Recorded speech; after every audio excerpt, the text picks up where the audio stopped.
रूप से मिलनी चाहिए। क्योंकि एक बार को आप सोचिए, आखिर उस बच्चे की गलती क्या होती है जो एक गरीब घर में पैदा होता है और उसको बेहतर शिक्षा से वंचित होना पड़ता है। शिक्षा के सामने एक पैसे की दीवार खड़ी है, जो जितनी ऊंची दीवार लांघ सकता है, जो जितना अधिक पैसा शिक्षा पे खर्च कर सकता है, वो उतनी बेहतर शिक्षा पा सकता है। लेकिन अगर एक देश एक है, लोकतांत्रिक देश है, तो शिक्षा भी सबको एक समान रूप से तो मिलनी ही चाहिए।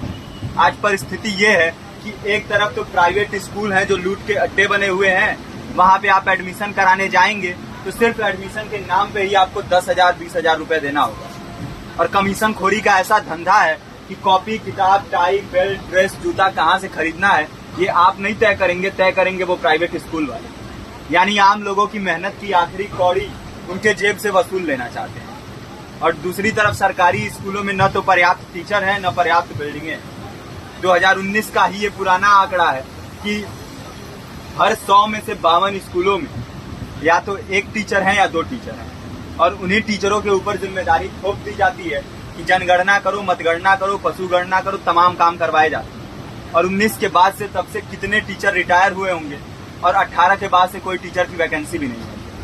आप खुद भी सोच सकते हैं ये परिस्थिति और कितनी बिगड़ी हो। इसीलिए हम लोग ये मांग उठा रहे हैं, चाहे कोई राष्ट्रपति का बच्चा हो या किसी मजदूर का, सबको शिक्षा एक समान मिलनी चाहिए और निःशुल्क रूप से मिलनी चाहिए। प्रेमचंद ने अपने दौर में भी कहा था कि एक सभ्य समाज में ऊंची से ऊंची तालीम मुफ्त होनी चाहिए और इसका पूरा खर्च गवर्नमेंट को उठाना चाहिए, क्योंकि हमारे देश को फौज से ज्यादा आवश्यकता तालीम की है। और शिक्षा से जुड़ता हुआ ही दूसरा मुद्दा हम लोग उठा रहे हैं।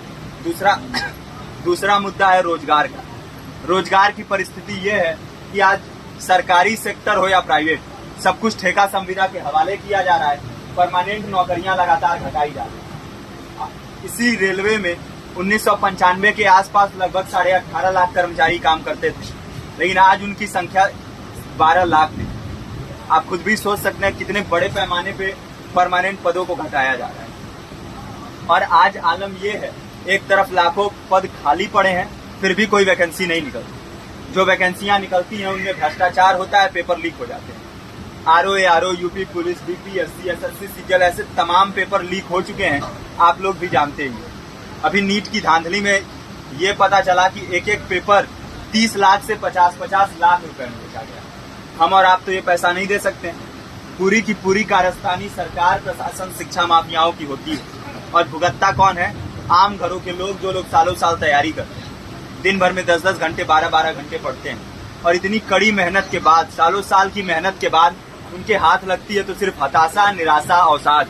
बहुत से छात्र नौजवान जो इस बेबसी में, इस डिप्रेशन में नहीं जी पाते, आत्महत्या तक के कदम उठा लेते हैं। लेकिन ये देश की विडंबना है कि टीवी चैनल, अखबार, मीडिया, नेता, मंत्रियों के लिए कहीं ये कोई मुद्दा नहीं है। उनके लिए मुद्दे हैं तो जाति, धर्म, रंग, नस्ल, अगड़ा पिछड़ा।